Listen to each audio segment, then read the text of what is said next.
Hello, Blackhawks Nation. Welcome to the Blackhawks Daily, your favorite recap of the daily buzz around your Chicago Blackhawks. I'm your host, PJ. Thanks for tuning in on this super slow and boring offseason. Really appreciate you taking the time to share a little bit of the Blackhawks love with me. Not a lot going on. We're just trying to keep that Jones in that bay until the puck drops on October 7th. So thank you for tuning in. Thank you for spending some time with me. So let's get into the top four topics of today. You know what? If you've been tuning in the past, you've known that we've been doing a series on the top prospects of the Chicago Blackhawks coming into the season. We've been getting these from Greg Boyson over at Chicago Hockey Now, so big thanks to him for putting together this list. We're finally down to the top 5 prospects. Coming in at number 5, one of my personal favorites, Nick Lardis. He's forward, 20 years old, 5'11", 185 pounds. Now, if you told me back in Nashville when the Blackhawks selected Lardis in the 3rd round that he'd be a top 5 prospect in 2 years, I wouldn't have believed it, right? But here we are. So he exploded for a historic season with the Brantford Bulldogs. He scored 71 goals and 117 points in 65 OHL games. I'll say that again. 71 goals, 117 points in 65 games. It's the first 70-goal scorer in the OHL since John Tavares had 72 back in 2006-07. So Lardis carried his scoring touch into the postseason. He had 11 goals and 15 points in 7 games before suffering a knee injury. Now, he confirmed at development camp that he will be ready for training camp, and he looked bigger than he did a year ago. So there's no doubt that his elite shot will continue to give him opportunities to make the NHL. His release is known to be lethal. He's the best finisher in the pipeline. However, he's got some rounding out of his game that he needs to do if he wants to be more than just a one-trick pony. He's had some issues with defensive engagement, being willing to be physical, and winning puck battles. So being an elite scorer is wasted if you're a complete liability when you aren't shooting the puck. Lardis will be given a chance to make the opening night roster, but he'll likely need some time down in Rockford. Coming in at number 4, a gentleman we've also talked about before, Kevin Korchinsky. A D-man, 21 years old, 6'1", 185 pounds. So nobody in the Blackhawks system has been affected worse by the CHL, AHL age restriction than Mr. Korchinsky. After having to play in the NHL as a 19-year-old, he played most of last season with the Ice Hawks. He scored 3 goals and 27 points in 56 games with a -17. He was also the MVP of the AHL All-Star Classic, so he had 2 goals and 4 points in 7 playoff games, while showing a physical edge that he will need at the next level. It seems that wanting to trade Korchinsky is the way to be trendy in social media these days. Trading him just to trade, big mistake. Now, if he's involved in a trade that brings in a young top 6 forward who will be a core member for years to come, all right, something to consider, but young defensemen take time to grow into their games. Guys like Quinn Hughes and Cale Makar are unicorns. Great defensemen like Duncan Keith, Nicholas Jarmelson required multiple AHL seasons and extensive NHL experience before reaching their full potential. So this is not a make or break season for Korchinsky, nor does he need to make a stride forward. He will have every opportunity to make the opening night roster. Spending time in Rockford again will not be a failure as long as he's progressing. Number 3, Sam Renzel, a D-man, 21, 6'4", 190 pounds. Like Lardis, Sam Renzel's rise to the organizational depth chart has been nothing short of spectacular. When he was taken 25th overall in 2022, many thought it would be 3 to 5 years before he'd even be considered for an NHL spot. But after 2 seasons at the University of Minnesota, he made his NHL debut last spring and may never make a stop at the AHL. After 10 goals and 32 points in 40 NCAA games last season, Renzel had 5 assists in his 9 games with the Blackhawks. He is a textbook example of how much the college game helps young blue liners. He was able to improve his game with much more practice time and also become bigger and stronger in the weight room. His smooth skating stands out immediately. Everything comes with minimal effort. His size and mobility are what the NHL general managers crave.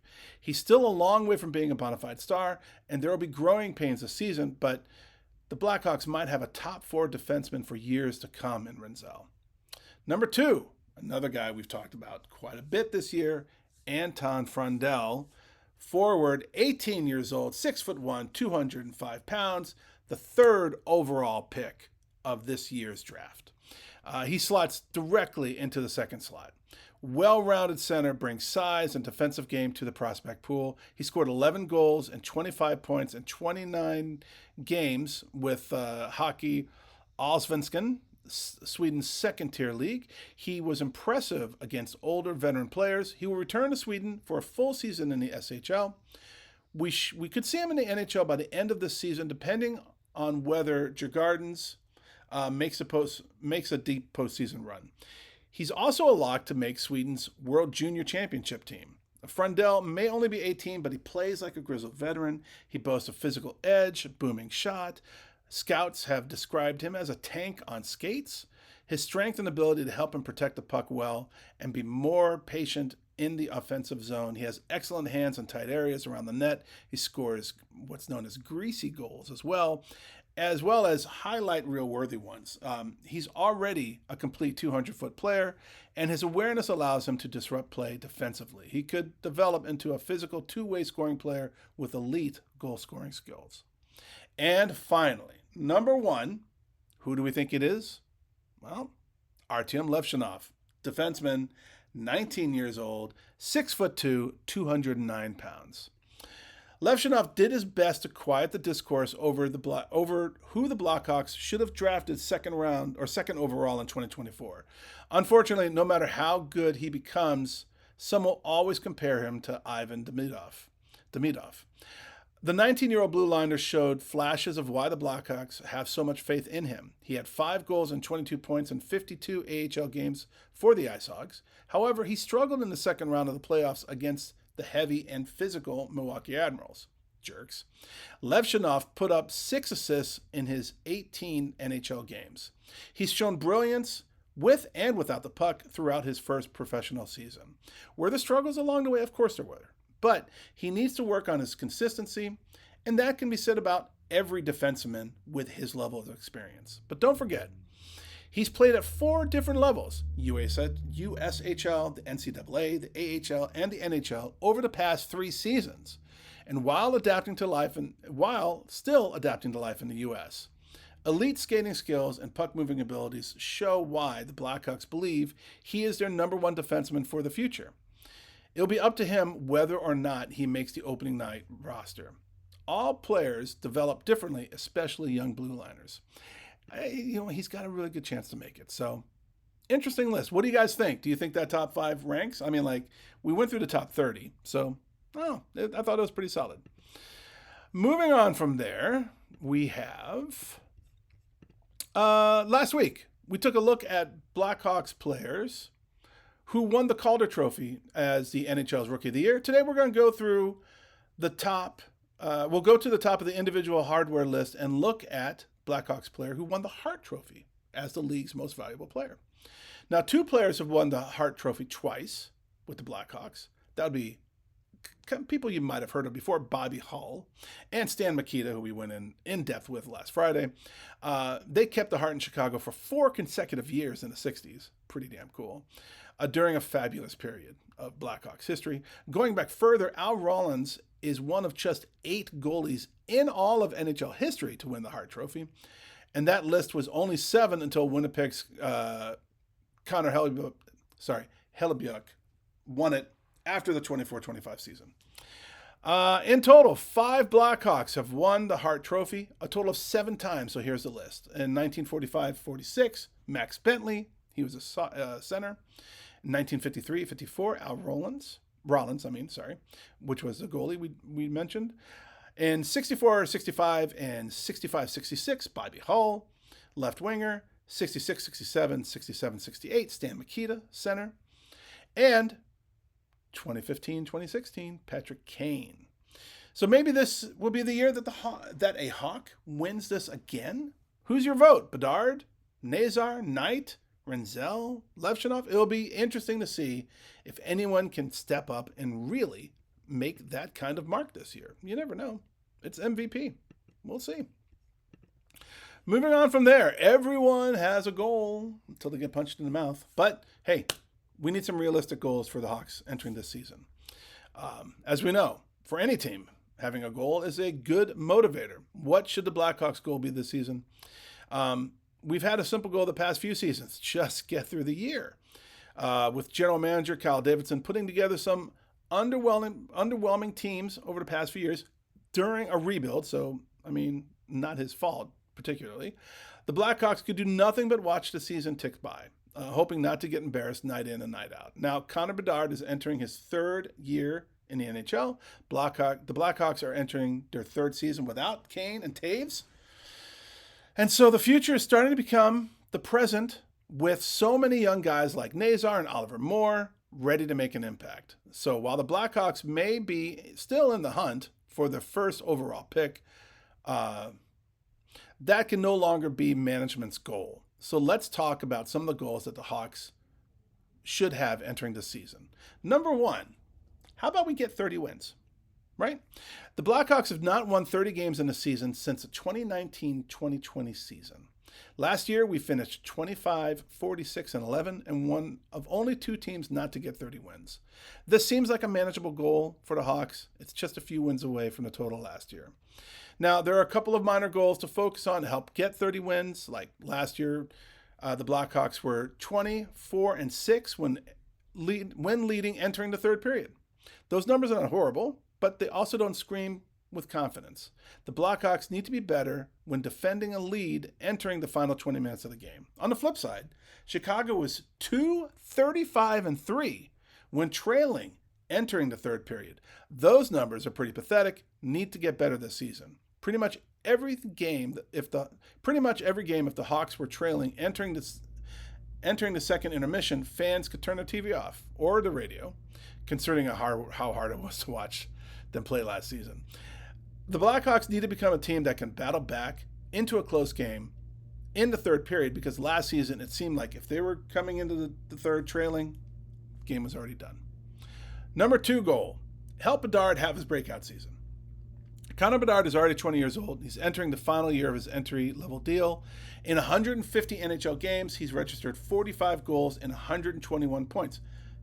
Certainly nothing to shake a stick at. They're not bad.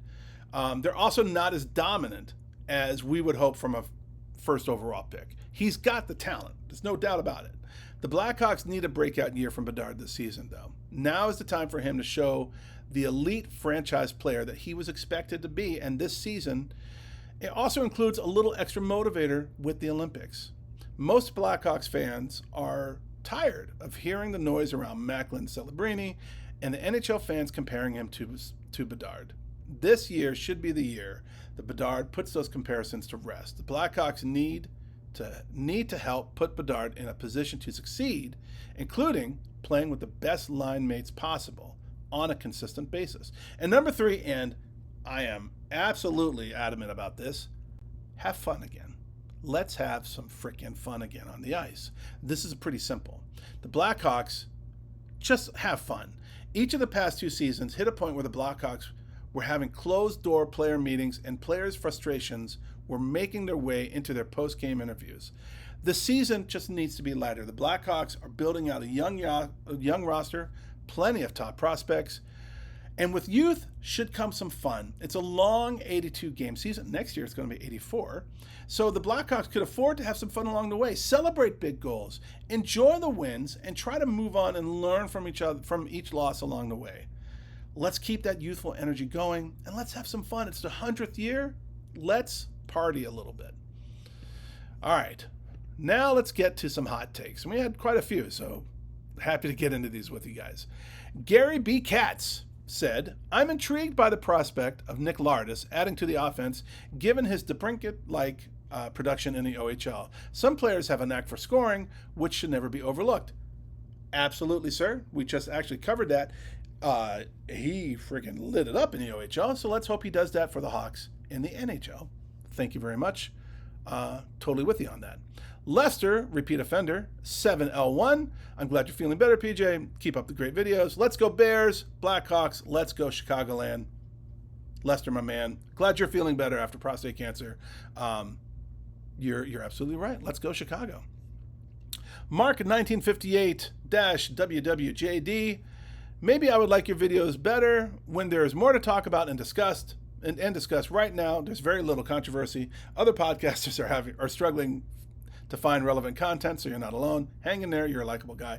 Thank you, Mark. I appreciate that. Yeah, it's hard out here.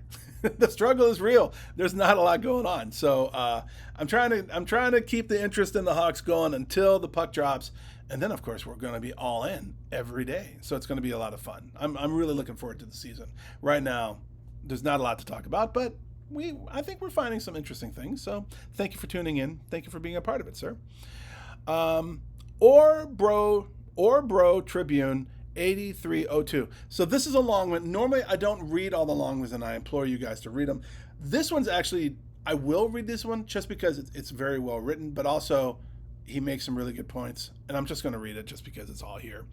We've been talking quite a bit about Davidson back and forth, so here's his take. I feel like I have to defend Kyle Davidson here. I heard a comment from a viewer that he was the worst GM in the NHL. Those who complain about Davidson either don't understand how a rebuild works or are just impatient, right? And Hawks fans can be impatient. Kyle Davidson is probably the smartest GM in the entire history of the Hawks. Pretty much every trade he's made has been a win by Chicago, or has been won by Chicago. Pete Mrazek and a first pick for a second pick is disgustingly smart. The first pick was Sam Renzel, who looks incredibly exciting. Mrazek was traded again, and now the Hawks have Burakovsky, and it should be exciting. Even daring to trade DeBrincat, Dak, and Hagel was brave, where the Hawks now have promising players like Korchinsky, Nazar, and more. Especially Nazar looks really good. But the trade that is most impressive is how Davidson manages to trade away Stan Bowman's last mistake, Seth Jones' contract, and also to get a promising goalie and Knight. If there's one thing to complain about, it is that some of the free agency signings haven't been that great.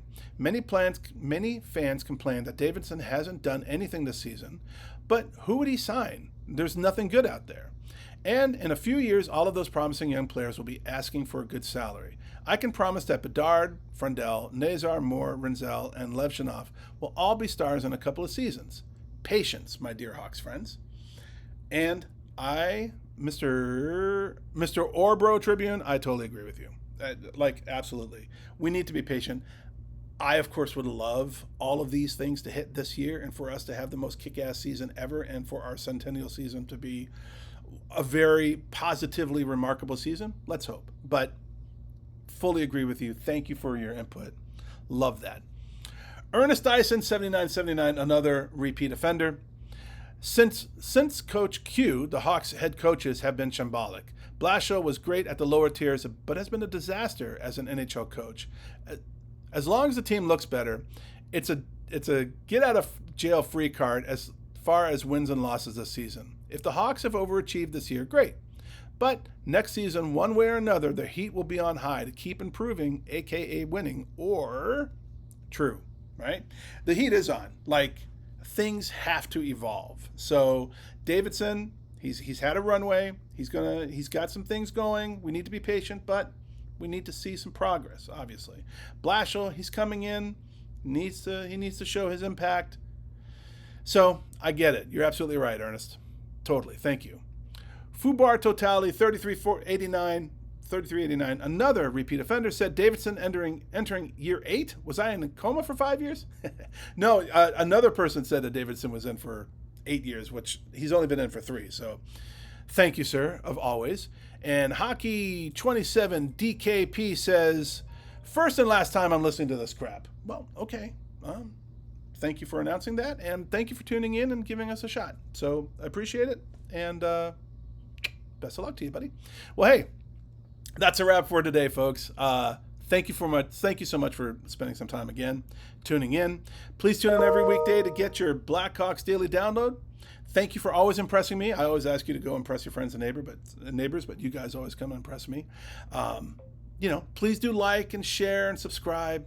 Really do appreciate it. Let's keep this fandom going for the Hawks, for the best city in the U.S., for the best team in hockey. Like, all these things, it's just so wonderful. I was really high on the Bears yesterday. We tied, but hey, at least it's football season. Things are going. So really appreciate it. Thank you for tuning in again. That does it for today, guys. I'm PJ, and we'll see you next time on the Blackhawks Daily.